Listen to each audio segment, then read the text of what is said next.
Hennig, Mr. Perfect. You know, everything in my life has been absolutely perfect. And it's a lot of people's dream to be perfect. But with me, see, it's no dream. It's reality. It's life. And take the simple game of bowling. It's everybody's dream to bowl the perfect game. Well, being Mr. Perfect, you sit back on the couch, you put your feet up, and you relax because you are going to witness the perfect. Hey, Curt Hennig fans. Hello. Welcome to another episode of Nobody Beats Curt Hennig. Nobody. I am, of course, your host, Mrs. Witchy Perfect. Welcome to another episode. So we're actually going to watch Rick Rude matches. I haven't figured out which one I want to watch yet. But I think we're going to do another episode dedicated to the late, great Ravishing Rick Rude. Because his name bears repeating. No, I actually saw that on YouTube and on Rumble that the Ravishing Rick Rude episode I did of his steel cage match was actually spectacular. It actually did very good reviews. I'm like, what? Come on, guys, what's that for? I mean, we're here for Curt, right? I mean, we're here for Rick too, but we're more here for Curt, right? Come on, what am I talking about here? Um, of course, we are going to watch another match from the Hart Foundation against the British Bulldog and the Junkyard Dog. I found it on Primetime Wrestling. Couldn't believe it. I was like, wait, what? So, yes, the first thing we're going to watch is the Hart Foundation match. Now I'm going to take periodic breaks. So if I do, if you see like that, there's like cuts or whatever, don't panic. I'm just trying to cut out as much of the copyrighted music as possible so that I don't have to go back. And you can definitely tell when I put in the transitions that I have to skip something for YouTube. So the less editing I have to do now, because again, I just want to let everyone know now this will already been passed because you guys will see this in September, that I am taking a hiatus from 2 shows now. I'm only doing this one because this was my main one, and I have enough time to do one show. Uh, Excuse me, I'm just so busy lately, with everything and all the shows I'm on. And my son, of course, is going back to school. Now he'll already be back in school for this. So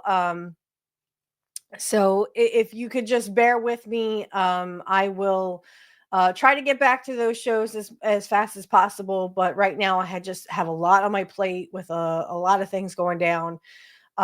So if you are a big fan of Black Magic Talk and my tarot, Mrs. Witchy Perfect's tarot, I do apologize. They will be back as soon as possible.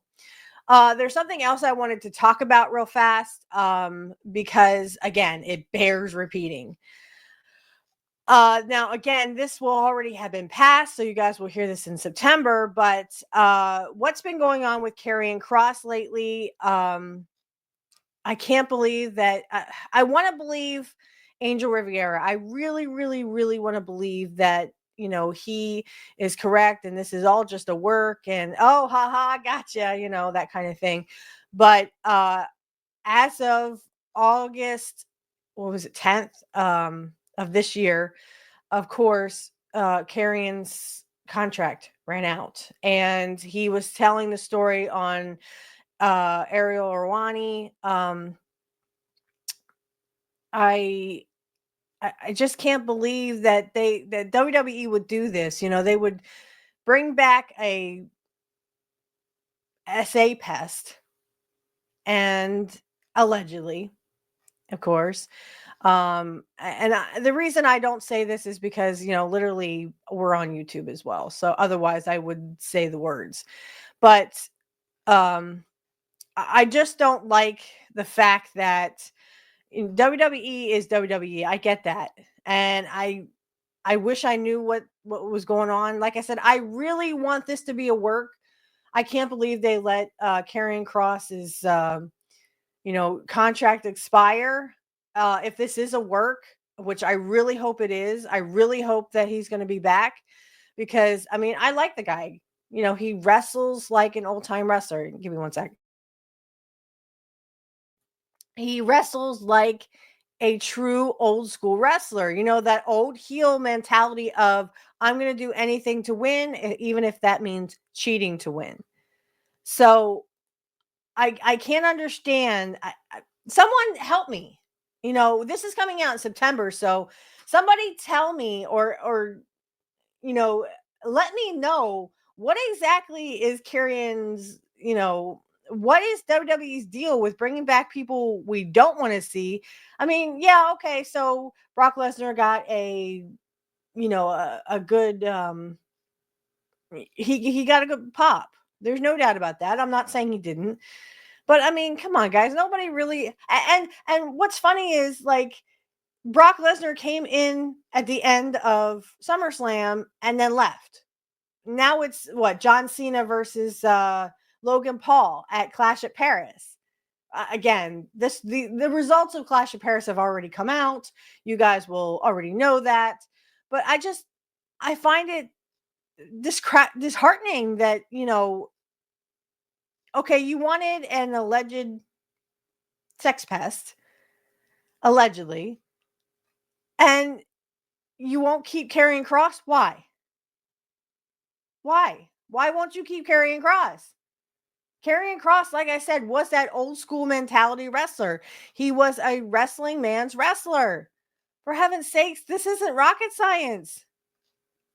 All you had to do was watch Karrion Kross's matches and you would see exactly. Like I said, he would use Scarlett to win. That's what you do. You have to, when you're a heel, you have to get heat. How do you get heat? You do dastardly things to the babyface. Ask Curt. Curt was the greatest heel. He would always get heat. But then people thought, oh, he's way too cool. Because he was really cool. Everyone wanted to be around him. Everyone wanted to be like, have a drink with Curt Hennig, right? Everyone wanted to have a drink with Mr. Perfect. Who wouldn't want one, right? You wanted to go to the bar and have a drink with that dude. So I guess I just don't understand where the WWE is coming from at this point, because it doesn't make any sense to me why they would do that. Why? What is this need to I can't even find the words. Like, I guess I'm looking for an explanation of why you would let Karrion Kross go when he's the top. He was a top. People were chanting his name, just like Stone Cold, like Paul Heyman was saying, just like Stone Cold Steve Austin. He was popular. He was very, very popular. That is the charismatic charisma of Karrion Kross and his wife. I'm honestly listening to his book. I also have a hard copy, so I'm listening to his book, but I also have a hard copy. And some of the stories he tells, amazing.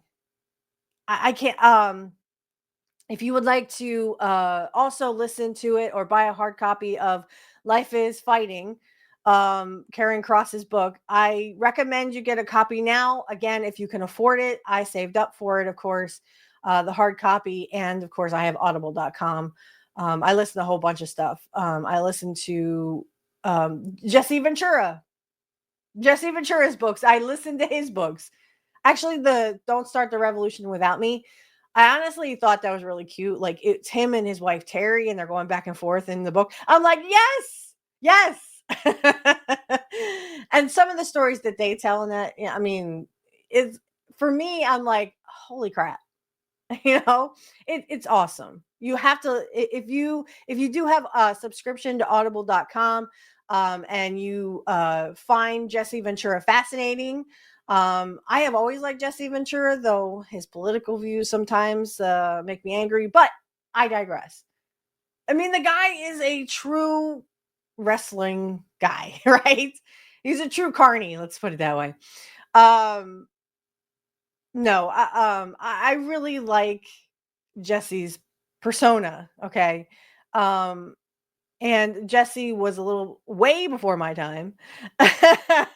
Not saying you're old, Jesse. I'm not saying you're old, okay? I'm just saying you were before my time. But I do like that the movie Abraxas. I recommend you see it. They did have it on YouTube for free, but I don't think they have it on YouTube anymore. But if you ever do get a chance, watch the movie Abraxas. But anyway, Karrion Kross's book is also on audible.com, and it is literally read by him. I would have loved if Jesse had, read his own books. That would have been kind of cool. But he didn't. So it's cool.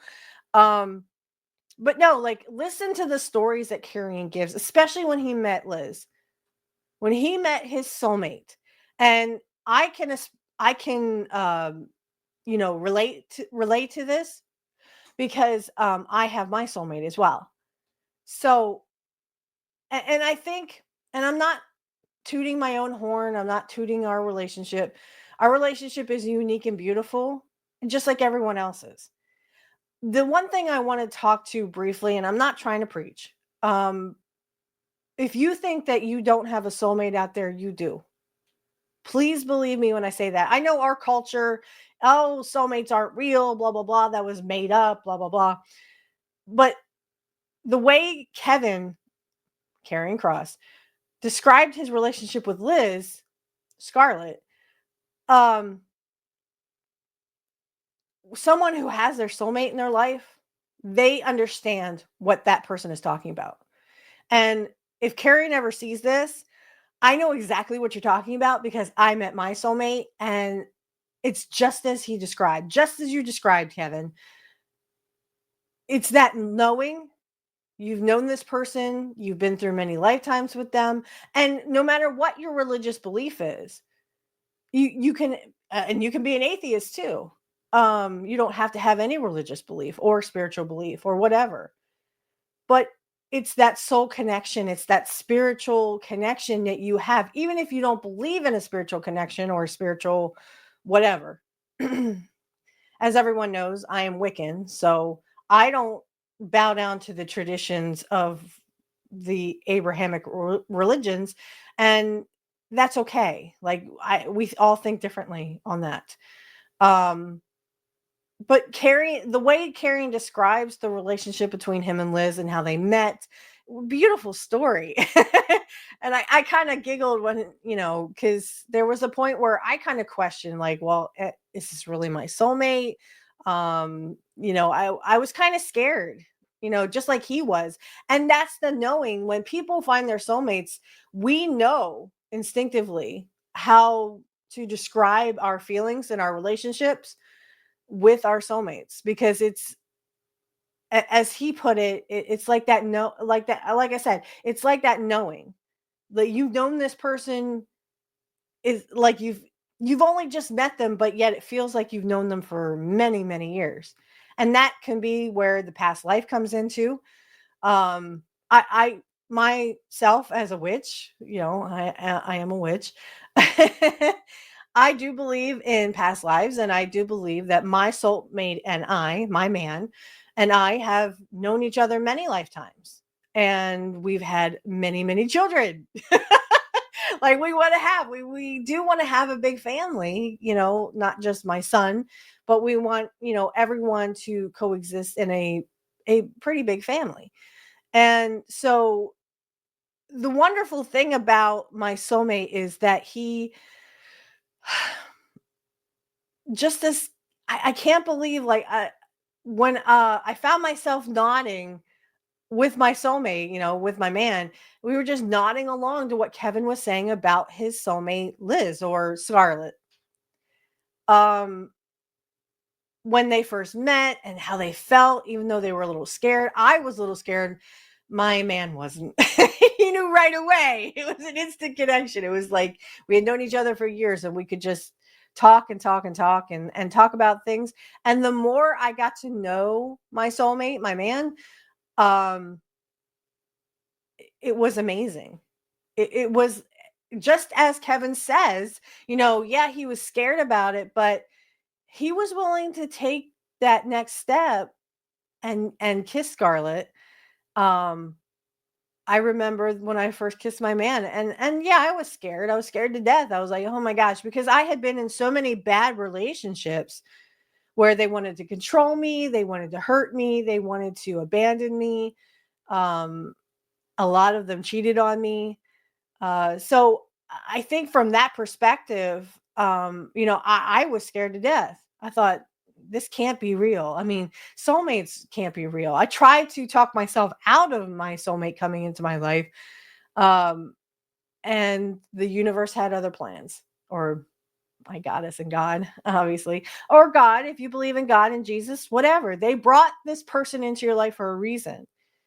It was meant to be, because you've had this connection before many, many lifetimes. So if Kevin ever hears this, I know exactly how you feel. I feel the exact same way about my soulmate that you feel for Liz. And it was very refreshing. It was very refreshing to also, oh, this person also feels this way, or he also can express himself in this way about his soulmate. And again, those people who have their soulmates, and again, I know our culture says, oh, there's no such thing as soulmates, blah, that's all, hocus pocus, bull crap. No, guys, I don't believe that for a second, because it's happened to me. If it hadn't happened to me, I'd be like, probably they're right. You know, we tend to always look at stuff from logical senses or logical interpretations of things. I just think that until it happens to you, and I knew several other people who had met their soulmates. I used to work with them. Um, when you have that connection, it's very sweet, and it's consuming, and it is kind of scary at first, but then you know that this person is going to be with you through all lifetimes that you are blessed to have.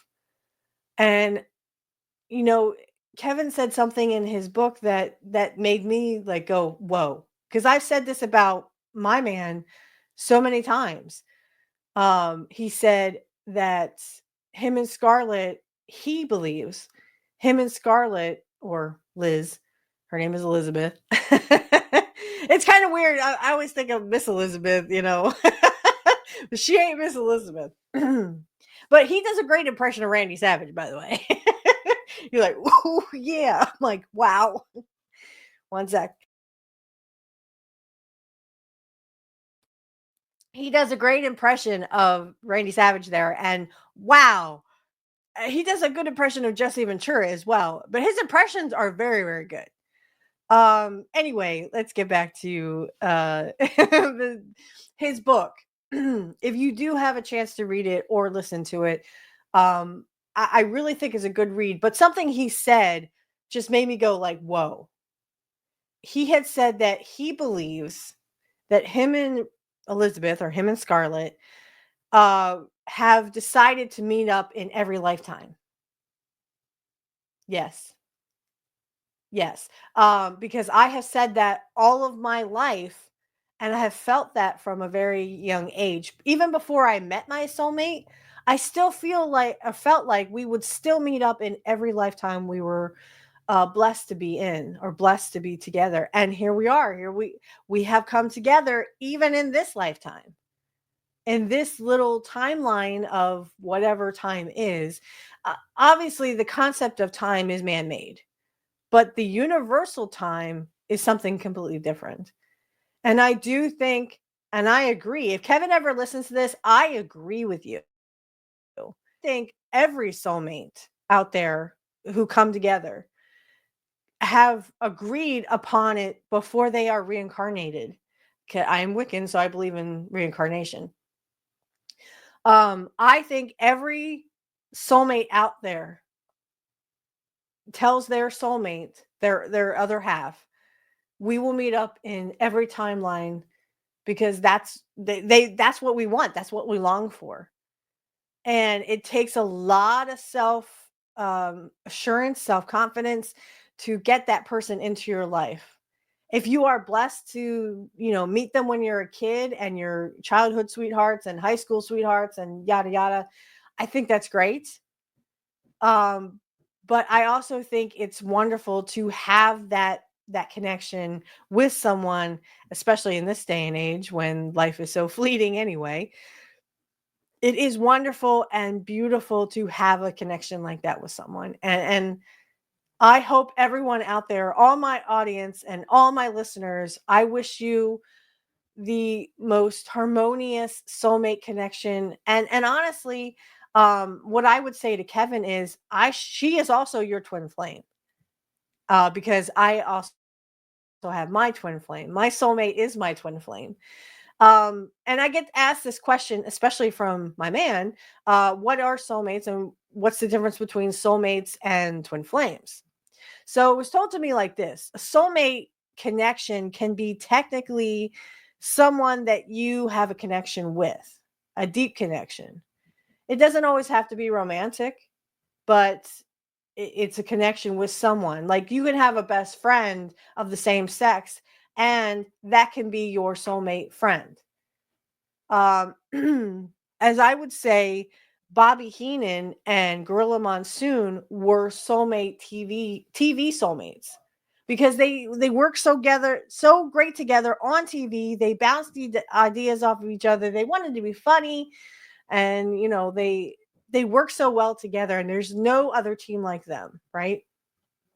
I would say that almost the same thing about Jerry Lawler and Jim Ross. Jim Ross and Jerry Lawler, again, two TV soulmates, and they had that really great connection. They bounced ideas off of each other. Um, Twin Flames, on the other hand, I was told is romantic. It is a romantic connection, someone you have a romantic connection with, and you are part of, it's like soulmates, but much different. This is one person, one entity that was made for just you. This is the person you will spend the rest of your life with, and it can be any sex. Sex doesn't matter. It doesn't matter if you're male or female, or vice versa. This is this is a not this is a twin flame is just it's the exact mirror image of you in whatever gender it is, right? So like if you're a male and you prefer males, it's a connection. It's not a gender. It's a connection. But it's made tailored just for you. Okay? It is your other half. So that's what I was always told was the difference between soulmates and twin flames. Um Trust me, I have my twin flame. And he sets my soul on fire. Can't tell you how, and that's what I think Kevin was trying to relay to people. And yeah, I do think that Liz is his soulmate. I also believe Liz is his twin flame. I think they have, like he said, I do believe that they have met in many, many lives. And I hope honestly, this is my hope for Carrion and, for Kevin and Liz. I hope you meet up in many more lifetimes to come, because I think that is such a beautiful connection you two have. You guys understand, just like I and my soulmate do, and twin flame. I honestly know that him and I were meant to be. And you know what's funny? My twin flame, he is not only he's an Aries, okay? And what's great about our connection is technically I'm a Sun Taurus, but I was born on April 20th. So technically I'm born on a cusp between Aries and Taurus. Okay, and here's the crazy part. So my twin flame is an Aries. I'm an Aries Taurus. And if you believe in astrology, you don't have to. You probably say, "Oh, that's all hogwash." Okay, great. I'm glad you think that. I just think it's kind of funny though that my twin flame is an Aries. I'm an Aries Taurus, My dad is an Aries and my mom is a Taurus. You can't make that up. You can't make it up. I wish I was making it up. No, I'm not. It's so crazy funny. And I think that's why we're so well matched, because, we understand each other. We know where the other is coming from, just like Kevin said in his book. So if you, like I said, I'm rambling on and on. But if you do get a chance, guys, please, please, please pick up a copy of Life is Fighting from Karrion Kross. I think it's a good read. I haven't read, or I haven't gotten through all of it yet. We're at the Vampiro part. But the way he described his relationship with Liz, I couldn't agree more. Because, and like I said, the people who have their soulmates in their life, they will all know and understand how this is and how this feels. Because we all have that knowing. We all know our soulmates, or I should say twin flames. A lot of people think that they have their soulmates or twin flames in their lives. The thing is, like, my man and I don't fight. We sit and we talk about everything, and we share our secrets, whatever secrets we have, we share them amongst each other. And when you, like, I doubt Kevin and Liz, I don't think they fight. If they do, they talk about everything, just like me and my twin flame. So anyway, I'm going on and on and on, and I don't want to bore you any further. Again, I'm not preaching. I couldn't have, I wanted to talk about what Kevin was talking about, because amazing. Yes, that's exactly how I would describe my twin flame connection with my man. That's exactly how everything Kevin said about Liz is how I would say, what I would say about my man. That's exactly how I would describe my man, and how we get along so well. We're so evenly matched that we want to please each other. We're so nurturing that we want to please each other, but we want to be nurturing. And as a Taurus, myself, and he has a little Taurus in his chart too. He's a Taurus rising, in fact. For those who know astrology, you know what I'm talking about. So of course, he's an Aries, a sun Aries, with a rising in Taurus, and I'm an Aries Taurus, born on a cusp between Aries and Taurus, and my dad's an Aries and my mom's a Taurus. So I have a lot of that in my chart, and that's why I think we're so evenly matched, because we are Aries and Tauruses, and Tauruses are very nurturing, very caring. We always think about everybody else except for ourselves, and when we do think of ourselves, we can sort of feel guilty about it, like, oh, I'm being selfish because I'm taking care of myself and not someone else. Again, not preaching. If you would like to know more, again, download Life is Fighting from Karrion Kross, or Kevin. His name is Kevin. So let's get right into it. We are going to watch the match between the British Bulldog and the Junkyard Dog versus the Heart Foundation. This is when Brett was actually a heel. So, okay, kudos to Brett for being a heel. All right, here we go. All right. And for those who are listening to the audio, give me 1 second. Sorry. For those listening to the audio, we are on Primetime Wrestling, Season 3, Episode 4, January 26, 1987. Again, guys, I wasn't even a year old yet. So, yeah, I was still a budding infant. All right, we're 1 hour, 12 minutes, and 49 seconds in. And you can press play now. That's fleeing just as much chase me one time. I know how this man feels. Humiliated in front of these people by that scrouchy butt. Oh, she's going after him again. I wish she'd take a chunk out of Danny Davis. That's unbelievable. You wish he would do what, Monsoon? Take a chunk out of Danny Davis. Absolutely. That's who deserves it. Danny Davis, there she goes again after the hit. I don't blame these guys. Say what you want. That dog can have some kind of distemper or something. Who knows? Get that dog out of here. 20,000 plus enjoying every moment of it here in Toronto's Maple Leaf Gardens. And the hitman saying, yeah, let me give you a shot. Let me put the boots to him.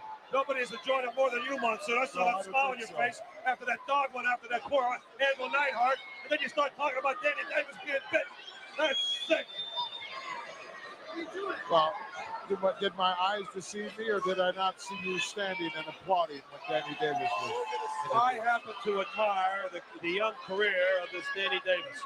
It's men like him that this country was based upon. The men with the guts to make decisions in life. That's what I like, people like him. Well, Danny Davis has come under so much scrutiny here in the past several months in the World Wrestling Federation that it wouldn't surprise me if we don't see too much more of him in the very near future.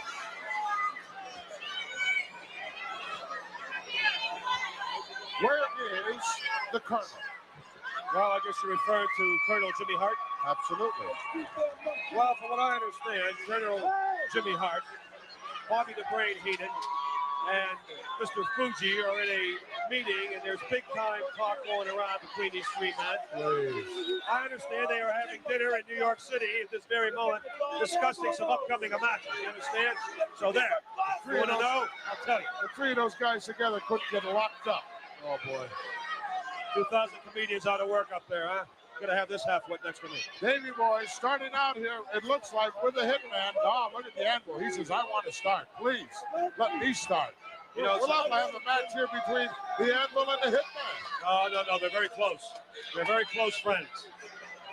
And that they're also a very awesome and devastating team. The Hart Foundation is a great team. There's no question about that. Could be champions any night. Any given night, any given month, any given year. These guys could win titles. Something that has eluded you and your dream team. Oh, you're going to get it. You know, you're going to get it. Really cruising, pal. The hitman complaining about something. Maybe you should go up there and manage these guys. Well, you're right at home doing that. I very well may here. You never know what I'm going to do. As long as that butt's out of here, I may have to lend a helping hand here as far as the brains here, as far as interjecting or something. You see that JYD standing outside that ring? Wow, Brett is a good heel. He's a sick man, that JYD. These people love him, I admire him, why. Complaining about a hair pull when in fact it was obvious that there wasn't any. Got about 47 pounds of grill cream on his head. Who's that? The hitman. Wow, little devil do you, they say. Look at Davis now getting on the case. That's good. Of Davey Boy. He never touched the guy's head. Sure he did. What's the matter with you? From where I see it, that's exactly what happened. You tell him, Danny Davis. You tell him. Front face lock by the hitman. Davey Boy tried to pick him right up, but it's awful hard to do from that position. There's Danny Davis making sure that there is a no choke log. You know, there. Now, there's the power of Davey Boy. Sits him right up on that top turn. Oh, look at that. Oh, man. Talk about insult. That is the height in pro wrestling of embarrassing your opponent, slapping him with a kisser. As if to say, you know. Tag made as the anvil steps in. I thought the hitman would be very upset. He was upset. So upset that he went right over and tagged. Yeah, he'll get even with this line pretty soon. Look at this also. Do you see where he's intimidated that Mr. Neidhart? Jim the Anvil Neidhart, the powerhouse. Ooh, is he ever? On this Hart Foundation. Cornerstone. Look at that. Ooh, awesome. Oh, he's laughing right in the face of Davey Boy. Says do it again if you want. He made him take a couple of steps back, but nothing serious. How strong's this guy now, Monsoon? Stalemate. The irresistible force meeting the immovable object here in Toronto's Maple Leaf Gardens. Oh, nice single leg kick. takes more than brute strength. It takes brains, Johnny V. Well, that's something that this Slimy doesn't have, so I can predict a victory here for the Hart Foundation. Danny Davis telling JYD to make sure you stay there and wait for the bus, pal. Davis breaking the hold out because he should have broke that hold up, which is very good. Reached the bottom rope. Nothing gets by Danny Davis, Marcel. What's the problem now? Why is he stopping the match? Because the guy has some equipment malfunctions there. There is no timeout in the world of professional wrestling. Well, I think his shoelace was undone. All right, now we're back to the action. Look at the dog waiting with bated breath to get into this matchup. Yeah, he's got some breath, all right. See, pulling one hair. No. I can see it right now. This guy was pulling his hair, Neidhart's telling Danny Davis. And that's exactly what happened. He's telling him, stay off the man's hair. The Anvil doesn't have any hair. Well, he's got enough. Maybe he said stay off his goatee. There's the tag made. Here comes your buddy. JYD stepping in.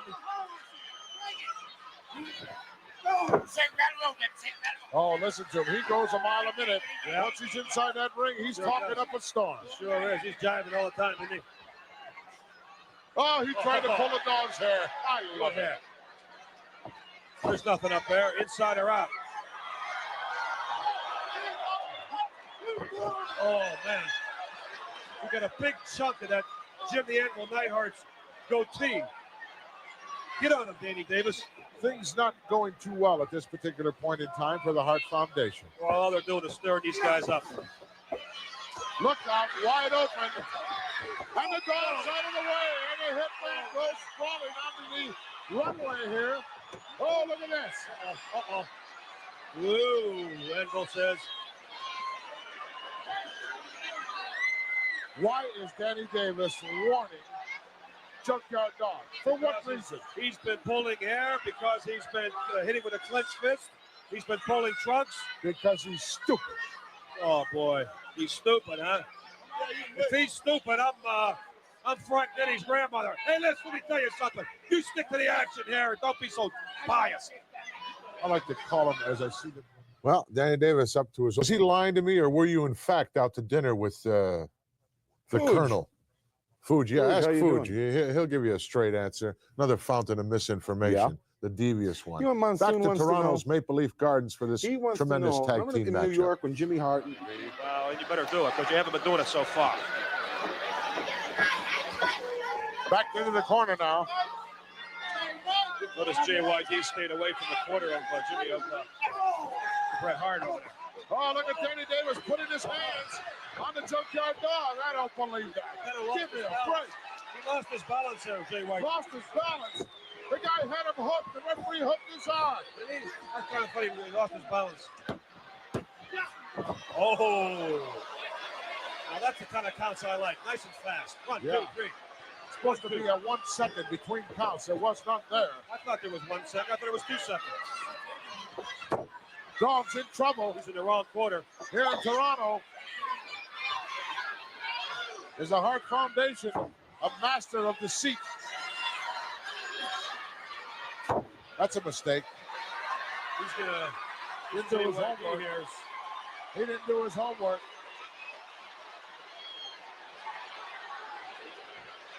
Chant going on from this capacity crowd. JYD.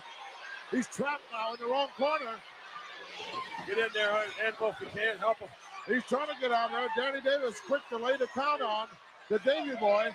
There was no ducking out of the way of that one. Tag is made. You got 2 of those guys in the ring at one time. JYD and what do you call it? Davy boy. Nobody there to count. That's it. That's the way. Move him back. Ooh. What a big sledgehammer from Jim the Anvil Neidhart. That's right, Danny. After the damage is done, go over there and tell the guy to stay out. No, come on. He warned him. Inverted atomic drop laid on Davy Boy Smith. And now he's in trouble. Now he puts back JYD. He's keeping law and order. Sure. Making sure it's done here. There goes Davy Boy right out onto the ramp. Oh, look at that. Give me a break. Wow. The hitman went over there and threw himself down to distract Danny Davis, making him think that the Junkyard Dog had done something to him. In the meantime, they're going to work on Davy Boy. Danny Davis is telling this man here, JYD, who did absolutely nothing. He's telling him to make sure you stay in your corner like you're supposed to and hold on to the rope. Danny Davis doesn't need anybody to make a fool out of him. He can make a fool out of himself. It's because he wasn't a good referee. I think he's a fine man, real asset for the WWF. Ooh, picked him right up by his wig. Can't even keep his shirt in his pants. The Anvil doing the number right now on Davy Boy. Ducks underneath that. Oh, look at that. Where was Davis looking then? Well, he tripped. This distinguishment tripped on the turnbuckle there on the apron somehow. Another quick 2 count. Right, get back to there. Get back. Boy, this is some team here, this Hart Foundation. One complements the other. Oh. Davy Boy needing desperately to make a tag here. Oh, look at that nice crucifix. What's Danny Davis doing? Why isn't he counting? Because he's a heel referee. Oh, look at that. Well, do you see the difference in that count? No, I don't understand what your problem is here. He's going to make sure it's in the corner. Hey, Danny Davis worked in Calgary with Brett and Jim Neidhart, and however, he was a heel referee. The game of professional wrestling for over 15 years. Do not. Well, I'll tell you what, I call it as it is, and there's nothing there that I don't agree with. You better have your of course, because you're a heel commentator. I may. I very well may have a prescription too. This capacity crowd expressing my sentiments exactly. What are they saying out there? That's what I thought they were saying. Yes. That was 87. Barnyard animals problems. Okay, back to the action there, baby. Jim the Anvil Neidhart with that bear hug on the Englishman. Of course, you know it's Davy Boy Smith. JYD offering some encouragement, but it's all avail. Get it back, Danny Davis. Very good. I've heard the term of losing your shirt in a match, but Danny Davis is about to very well do that. I said that earlier on. He doesn't even look like a referee. Oh, he is. I give him a lot of credit. Look at this, turning his back on the action now to give the hitman an opportunity to come in. There was no tag made. If you don't see a tag, you're not supposed to allow it. Well, that's what they say. Oh, what an uppercut by Bret Hart. Irish whipman, look. Oh, man, backdrop. That'll bring rain. Almost a 3 count as Danny Davis didn't waste any time getting down there. What an uppercut. Englishman in trouble. Bret Hart could be putting them away here any minute. Sleeper hold right in the center of the ring. Danny Davis asking that Limey. Oh, come on. Give it up there, you. Give it up, you fish and chipper, you. Davy Boy definitely not a quitter. Look at this. He's right underneath the chin there. That's a chokehold. That's a deliberate chokehold. You see from this angle what's going on there. You got reach your hand under there. Take a look. That is a legitimate sleeper hold. Nothing to do with a chokehold. He's being definitely choked out here. That forearm is right underneath the chin. But Davy Boy is fighting this thing. As he will have to do because he's not going to get any assistance from Danny Davis. Look at his power display. Whoa! Oh, right into the corner. Both men are down here momentarily, but I think that Bret Hart suffered the least of that injury.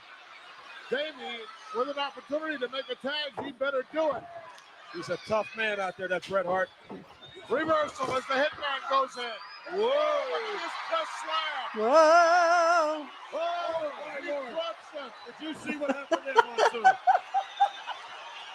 I'm so sorry. I think Bret Hart's voice is going to be so high, he'll be able to sing with Braveroni after this one.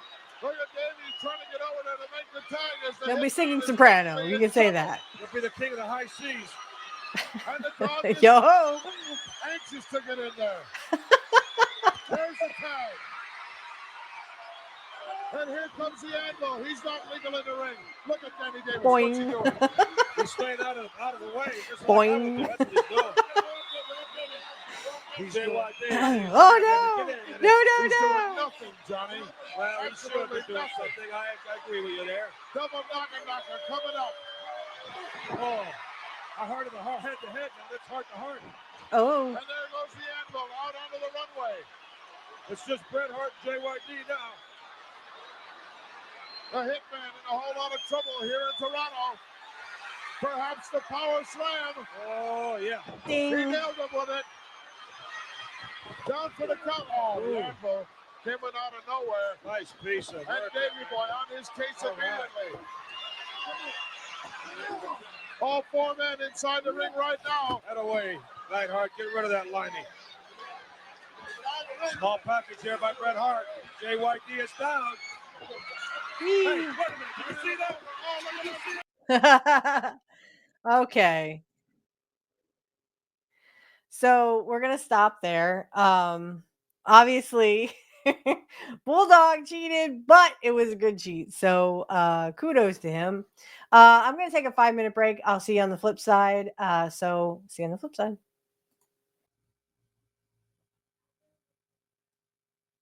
All right, guys. I am back from my 5-minute break. I found something I want to show. It's Jesse Ventura on Roddy Piper's Pit. So for those listening to the audio, it's Primetime Wrestling Season 3, Episode 5, February 2nd, 1997. 1 hour, 7 minutes, and 14 seconds in. I'm going to hit play now. Well, look at this. Seems to be the year for awards here. My next guest, for some reason, is stirring up a lot of controversy over these particular awards. I don't know why he's creating so much hassle over them. I thought the awards were given very nicely. However, I would like my next guest, Jesse the Body Ventura, the Mike Wallace of professional wrestling. I don't know who Mike Wallace is. Ventura to come on out here if he wants to. Hi. Wonderful, just wonderful to see you. And for some reason, and I know myself, you see, I know that you're a fine athlete and you've confused a lot of people, but brother, this ain't Punky Brewster. You ain't pulling nothing over me. For some reason, you're stirring up a whole lot of stuff over these two awards for no particular reason, and I, for one, don't understand it. I'm not stirring up nothing, Roddy Piper. All I'm saying is this, look it. There was a reinstatement that took place a while back of Andre the Giant, right? Yeah. Now this reinstatement, right away it was fishy to me. I mean, Andre wasn't even at it. He didn't even attend. Have you heard him talk? Bobby the Brain Heenan was there. Now you know they're bitter enemies, and yet Andre gets reinstated. Now that caused me to wonder just what is going on here. And Jesse the Body Ventura, nobody hides nothing from me. And I went out and I found out just what was going on. And you can't believe what is coming down, what the body knows is gonna happen. Okay, wait a second. I am interested. Tell me exactly what you found out. Well, it's like this, Piper. You know when you got a big jewel, like a crown jewel, that only, that only you have. Yeah. It's knowledge, you know, and what has happened here is worse than Watergate. It's worse than Iran-gate. Oh, It's geez. worse than all of it. And the body has this knowledge like the crown. What are you talking about? What are you talking about? Get to Yeah, the that's a point. good question. getting I to don't the think point. any of us know. I know, you don't, nobody else knows, and I ain't talking. Wait. That's what most of the liars in my life, most of the people that are full of bull, that's what they say to me, that they don't want to say nothing, or if they're confused, they say, I ain't gonna tell you. Oh, come on, Jesse! Tell me! Hey, I'll tell you what I do want to talk about. I want to talk about Andre the Giant and these trophies. What about it? What about him? Look at him. Here's Hogan's trophy. It looks about 1 foot bigger, don't it? Yeah. Andre's looks a foot smaller. Yeah. Now you take a look at the records, man.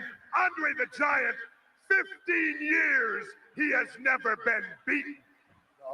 15 years. Okay. Hulk Hogan Okay. has been champion for 3 years.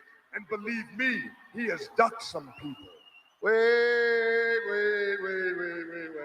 Well, get a load of Gertrude here. I have fought both of them. There ain't nobody more qualified than me, and nobody ain't ducking nobody here. I know that Hogan, doggone it, if anyone's going to say it, I can say it. He got this trophy and earned it. Yeah, he might have. Look at this one. This one's real gold. What about this one? Feels like rotten old lead or something. You know, Piper, it's obvious you and I have a difference of opinion here. Yeah, it is quite obvious. A big difference of opinion. Yeah. So what the hell do you want to do about it? Well, I'll tell you what. There's 2 ways we can settle it. What? The first way is you and I step into the ring. Wow! Fine, me fair, brother. Shall we go now? There's a second way. Oh, now there's a second way to finish it. The second way we can settle this is to get the 2 men involved out here in a discussion. And I'll tell you what, Andre the Giant owes me a favor. I will produce Andre the Giant right here next week. Can you produce Hogan? Yo. Yeah. You damn betcha, man. You want I'll get Hogan, you get Andre, and Jemima, you do your best bet. Okay. Awesome. All right. One more 5-minute break, guys, and I will be right back with you. Catch you on the flip side. Okay, welcome back, guys. So we are going to get to our main event. We are going to do it's a 2 out of 3 series of matches between Rick Rude and Dustin Rhodes. That will be our main event for today. Like I said, I do want to do some specials with Rick Rude. I even may do some with Bret Hart. And of course, we're definitely going to go back to Curt and go back to Portland too. So this is going to be Dustin Rhodes versus Rick Rude on WCW's main event, Saturday night.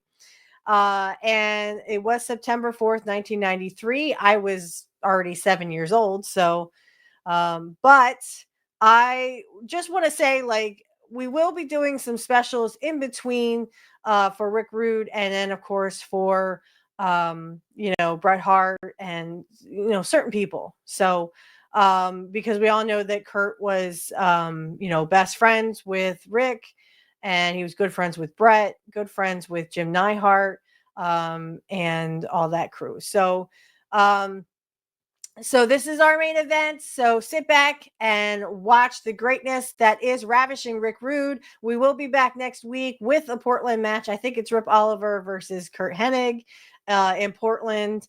I really enjoyed those matches. And of course, with Billy, next week, we will also watch, I just saw on Prime Time, it is the Hart Foundation versus the British Bulldog and Billy Jack Haynes. So we will get to watch a little bit of Billy Jack Haynes in WWE. Okay, so for those who are listening to the audio, you can look this up. It's Dustin Rhodes versus Rick Rude, Saturday night, September 4th, 1993. And I'm starting 1 minute in, so you can press play now. Welcome back, fans, to WCW Saturday night. Tony and Jesse with you again, and what a way to start the program. With Ravishing Rick Rude ahead, 1 match to 9 in the best-of-3 series for the U.S. title. These 2 men, Dustin Rhodes and Rude, will lock it up to begin this 1-hour edition. And if Rude wins, he's the new U.S. champion. If Dustin wins, we'll have 1 more match next week. Absolutely, and the pressure is squarely on the shoulders of the man in the yellow trunks. and the blonde hair, Dustin Rhodes. Because it was Ravishing Rick Rude last week, Tony, that managed to squeak it out. Rhodes seemed to have control of the matchup, but Rude won it. And now the heat, shall we say, is on Dustin Rhodes. In addition, Ric Flair, Davey Boy Smith, and Sting against Sid Vicious and Harlem Heat. Still to come in this program, and information about how you can enter the contest to win a Camaro Z28. So stay with us. From the Fall Brawl Control Center. What a way to begin this program. We talked about how should he wrestle? Offensively, defensively. What should he do here, Jeff? I don't know, Tony, you said it last week. Do you wrestle to win or do you wrestle not to lose? Very profound statement. Only Dustin Rhodes knows for sure. If I was Ravishing Rick Rude, I'd go on the offense. Because Ravishing Rick Rude can afford to take those chances. He's ahead 1-0. Yeah, you're right. He has a lot of room for error here. Absolutely. If he gets Rhodes rocking and reeling, I'd hit him with the Rude Awakening and try to take it. Both men very cautious right now. I think Dustin Rhodes looks like he's wrestling not to lose. I think he looks a little defensive. Oh, is that obscene? How come you like it when Rude does it? Look at the difference in the abs. To the midsection.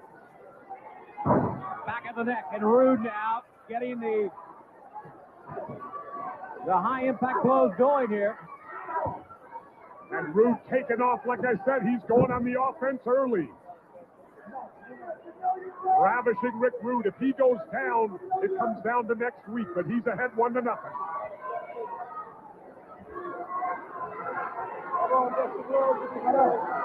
Well, just as we saw last week, they start out with some headlocks and some wrestling holds. Dustin, if you'll recall a week ago, focused on the arm of Ravishing Rick Rude and really had taken that arm away from him for the good portion of the match. However, it was near the end of the match when Rude pushed back on the turnbuckle. Dustin fell backwards and he fell on him for the 1-2-3. Now Dustin literally with his back to the wall here.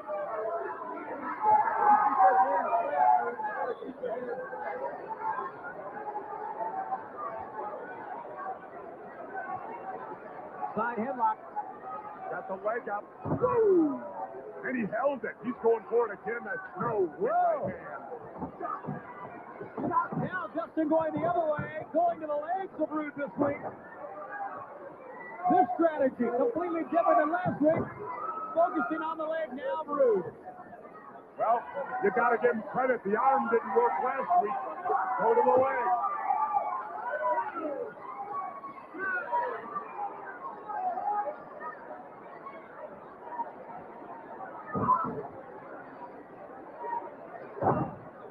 Rude, as we know, is a leg pickup that time, and a leg trip down goes Rude.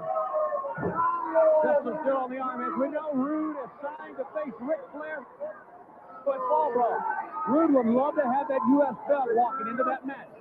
And imagine what would happen then, Tony. Imagine this scenario, Tony. If Rude wins tonight, he goes to Fall Brawl with the U.S. title. If he dethrones Flair, he's got them both. Okay?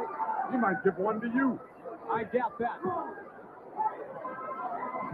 Come on, Rick Rude. What's the ruling on that? Can he hold both?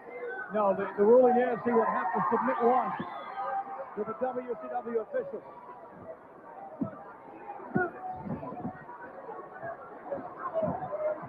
Right to the leg now.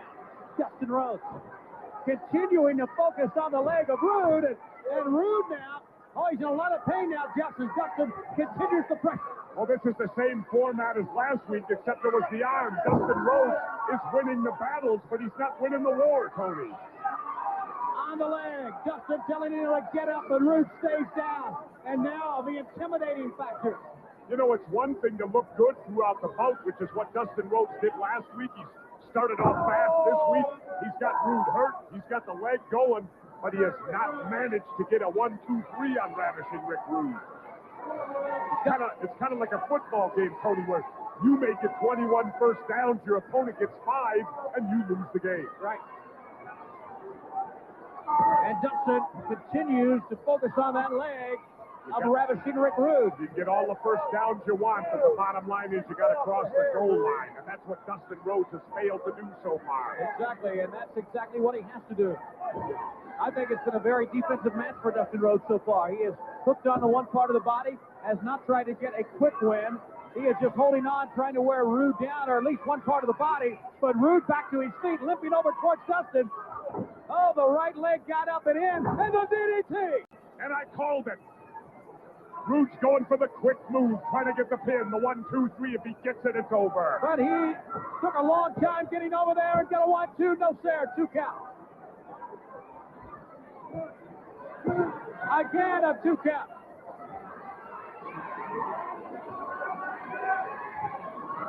Rude putting the shoulders down and Dustin down again. Oh, what great resiliency from the natural. And right to the gut with a big foot. Well, Rude realized he wasn't going to get the pinfall at that point, so he delivered the foot. Hurt Dustin Rhodes, and now Rude needs to stay on the offense here. Still limping from the leg. Oh, beautiful backbreaker. Now I would say it's even. In fact, that Come on, Rude Rick. has the advantage now. He's on his feet. No question about that. Oh. We saw the actions of Ravishing Rick Rude 1 week ago on a flare for the gold, but he hurt the world champion. Oh, face first. You know, Tony, there's been months of controversy over these two. You had Beach Blast. It wasn't solved there in the Iron Man match. It could come down to right now. All Rude needs is a simple 1, 2, 3, but maybe it just isn't that simple. He's limping. Rude trying to get some offense going, but he is slow to attack Dustin now. And he goes to the top of the head. Rude's still favoring that leg a lot. He's going to hook Dustin again. You're right. Can he pick him up after Whoa! the he couldn't keep him up. What was that? Good thing for Dustin Rhodes that it did. Oh, look at okay. that. Stop. Rude now trying to make it. Go away. What resilience to be able to crawl over to the camera in that kind of pain, smile, throw a kiss, and say it's over. You think that's resilience? I'll tell you what. That's ego is what that is. Right to the leg. Oh. And Rhodes going after the leg. A series of punches and kicks, but Rude cuts him off with the eyes. One thumb to the eye ended that exchange by Dustin Rhodes.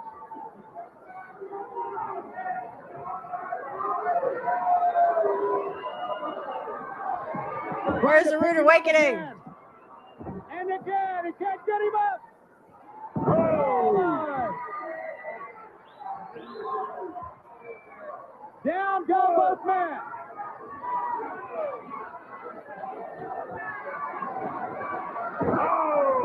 Oh boy. But Rude played possum on him. The knees got up, and now Rude feeling his moment is at hand. He may be going for it right here, Jeff. He should go for it right here. He went right to the jaw and right to the neck, trying to soften him up. Whoa. 1, 2, 3. Oh no. Okay. I hope you enjoyed that match. I know I did, because Rick Rude was a true professional in and out of the ring, and we of course are going to do tribute matches to him every once in a while. But we will probably be back next week, probably with something with Bret Hart, or we'll just go to Rip Oliver and Curt Hennig in Portland. And I will get a tribute to Bret Hart, because again, Bret and Curt were professionals and they had a lot of great matches together. We're probably, I know definitely we will watch the Billy Jack Haynes match with the British Bulldog against the Hart Foundation. Everyone's going to hear shameless plugs now. And again, I'd like to thank everyone for joining me.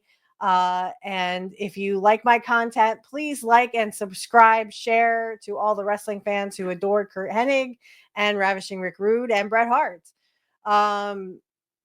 It's just that they've taken our likes, or not likes away. They're taking our watch hours away unless you like and or comment. So if you like what I'm doing, comment and like it and give me all those all those watch hours so that we can keep doing this content. You can definitely tell me what you think of my little spiel about Karrion Kross. I definitely think he should be reinstated, so please reinstate him, WWE.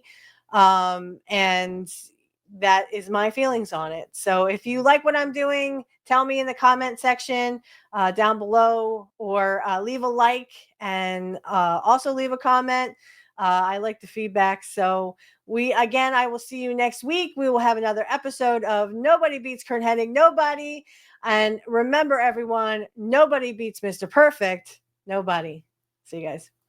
Hey, Curt Hennig fans. Hello, and welcome to the Shameless Plugs.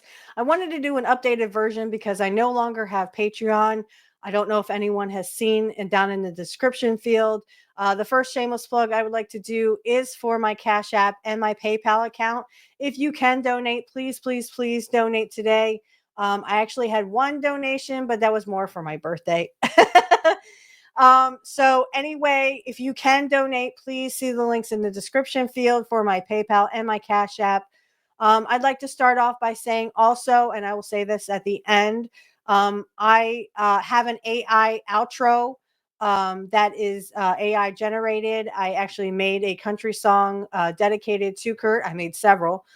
Just in case, there also may be in the future or right now is going to be an AI intro. So I just want to let you know that the intro also could be AI, and this is for Amazon. Excuse me. This is for YouTube only. YouTube only. So the first shameless plug I would like to do is Kit Cabello. He is one of my great, great friends. Excuse me. I love him to death. And what a great man, great guy, all around great friend as well. You can catch him on Heartlands Media. That's 9 a.m. Central, Monday through Friday, and he will tell it like it is. Trust me, he will tell it like it is. Can't say enough great things about Kit Cabello. Also, check out Angel Riviera. He is in Angel in the Afternoon, and of course, he is my host for Pro Wrestling Talk. Pro Wrestling Talk is every Saturday night at 8 p.m. Eastern Standard Time, though those are scheduled to change due to family issues or WrestleMania or a pay-per-view. Also, I would like you to, but definitely check out Angel in the Afternoon. It is 7 p.m. Eastern Standard Time, and he also tells it like it is. Way to go, Angel. Okay, on to deconstructing topics. My big brother, Dave. I can't say enough great things about Dave. He is a big supporter of mine, and I'm a big supporter of him. If you check out Deconstructing Topics, he has his own show. I'm not sure what episode he's on right now, but he has a great podcast. Please, please, please listen to it. You can check it out on YouTube. I don't know if he's on Rumble, but I'll see if I can get a Rumble link.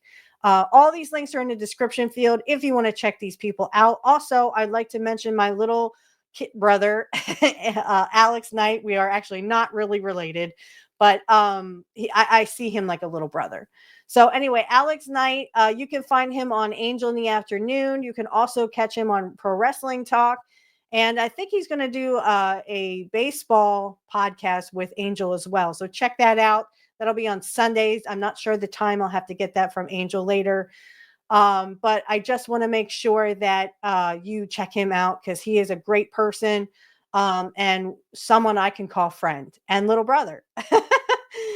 The next shameless plug I'd like to do really fast is Black Magic Talk is my other show, guys. If you would like to check that out, all you have to do is click the link in the description field, and blessed be to you if you are also a witch, wizard, or warlock, or whatever you call yourself. You can check that out in the description field. We have a lot of fun over there. I love to have on special guests, especially Sonia Smith. She's a very dear friend of mine. I hope you will subscribe to all these people on YouTube or on Rumble. We are also on Rumble. The Rumble description field, the link is in the description field. Sorry. If you would like to check that out, this will be going on YouTube, of course, because I don't need this for Rumble. I could put it on Rumble. I think I might. So if you are on Rumble watching this and you would like to see the YouTube version of this, it's mostly audio that you will see, except for this part, right? Just check us out on YouTube. The link is in the description field. And again, if you want to check out Black Magic Talk, you can check that out too, where we talk everything pagan and Wiccan. There is no evil or black magic, of course. It's all great fun, and we have a good time. If you like a personal tarot reading from me, click the link in the description field below. I can get you my, my pricing and stuff. If you would like to be a guest on the Black Magic Talk, or if you'd like to be on Pro Wrestling Talk, you can DM me on X. My X is in the description field for both Black Magic Talk and for Curt Hennig podcast. Go ahead and hit those in the description field and DM me, and feel free to ask if you'd like to be a guest. If there's anything else, concerns, or if you would like to just give feedback, you can always DM us on X and so on. Just want to mention my Cash App and my PayPal account are in the description field. If you can give to the show, great. If not, please enjoy the show. That's what we are mainly here for, just for your entertainment purposes only. And again, I will reiterate that the AI outro song is AI generated. That is for everyone, for Rumble and for YouTube. Also, there could be an AI intro song. Just want to let you know that if there's ever an intro song, it is AI generated on YouTube. I created a couple of songs here and there, a couple of country songs I think that Curt would like. So I hope you check those out. And remember, everyone, nobody beats Mr. Perfect or Curt Hennig. Nobody.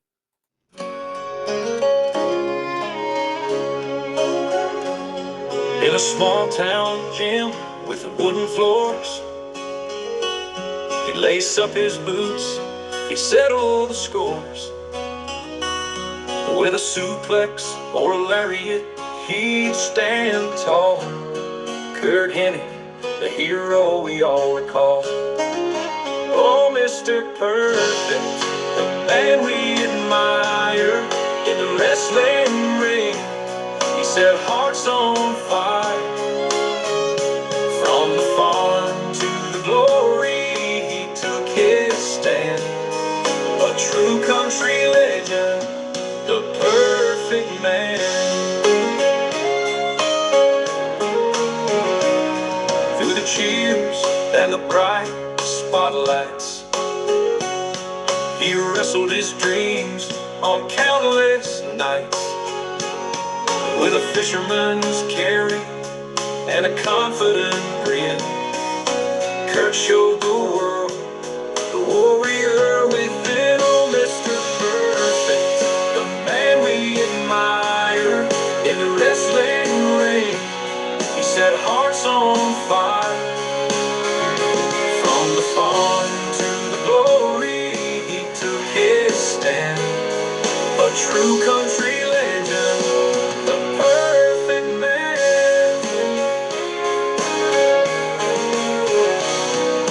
Humming the ballads of a heart so strong, where the echoes of victory always belong.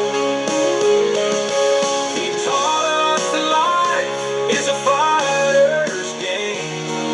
Curt Hennig, forever framed in fame. In the hours of wrestling, his name remains. Curt Hennig, who broke through the chains. From Minnesota's fields to the wrestling halls, the perfect man who answered the calls. Oh, Mr. Perfect, the man we admire. In the wrestling ring, he set hearts on fire. From the farm to the glory, he took his stand. A true country legend, the perfect man.